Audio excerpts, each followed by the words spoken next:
Hablamos ahora de las relaciones en clave de defensa entre Estados Unidos y entre el Reino Unido y la Unión Europea. Lo vamos a hacer con Peter Holmes, Monet Reader in the Economics of European Integration at the University of Sussex. Good evening. Good evening. Right. Como estamos contando, el Reino Unido y la Unión Europea ultimarán sus planes para un pacto de defensa. Peter, why is a UK-EU defense pact considered important at this time?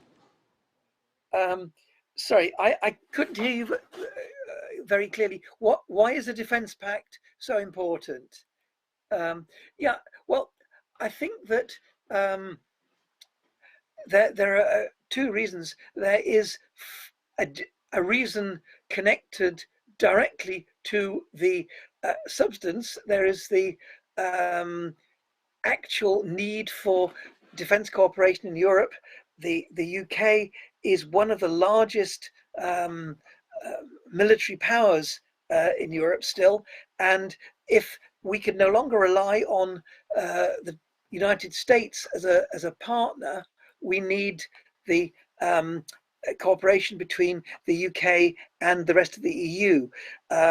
The question about whether NATO will really exist as an entity means that there must be self-standing cooperation arrangements in Europe itself. The Ukraine war has brought the logic of EU UK cooperation to the forefront, and it was always something which was going to be necessary, but the Ukraine war has made it so important. The UK is a major producer of arms. It is still one of the largest armed forces in Europe, comparable to France and now increasingly Poland. But there is another reason, which is that defense cooperation is the instrument which will help resolve some of the outstanding questions created by Brexit. Defense cooperation is something which necessitates much closer cooperation between the UK and the EU than was attempted in the immediate post-Brexit period. The government under Johnson really wanted to have nothing to do with defense, foreign policy, security cooperation with the United States, well, with the European Union. But the defense cooperation is an area where the EU and the UK both have an interest in close political cooperation. And the UK hopes that this will bring a much closer economic relationship as well as a closer political relationship.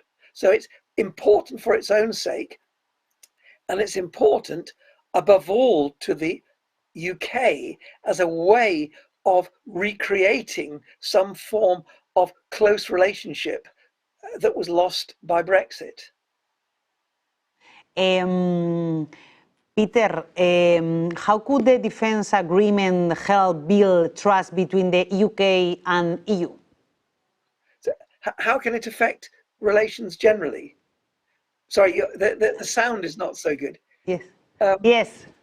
Yeah. Well, the creation of a close defense alliance requires a lot of political cooperation, which has simply ceased to exist as it used to since Brexit.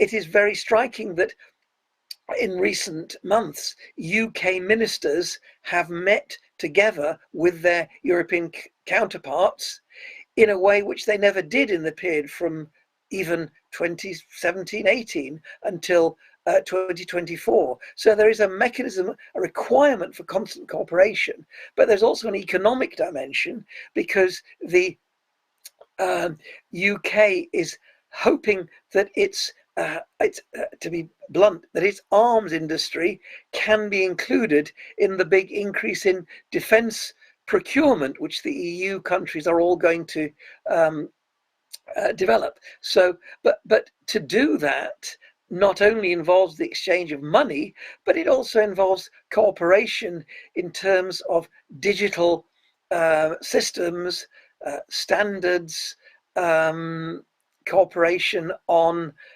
communications technology and so on. So defense cooperation is both something which brings about political cooperation and only really makes sense if it is tied to close economic links, because although the European countries have been spending not as much as Trump would like, but they've been spending large sums of money on defense, they don't really get value for money because they don't have integrated defense industries which can secure economies of scale and lower costs. So there is, putting it crudely, on the European side, a desire to save the costs by hopefully joining in with British suppliers who can be more efficient. And on the UK side, there is the also crude idea that we'll be able to make money by selling arms to the EU. So it's, some people have talked about military Keynesianism. If you go back to the Second World War in Western Europe, the defense industries were a major source of innovation and employment.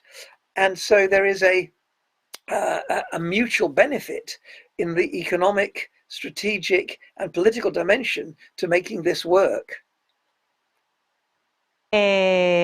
Perfect. Peter Holmes, Jean Monnet Reader in the Economic of European Integration at the University of Sussex. Thank you for joining us. Good afternoon. Thank you very much.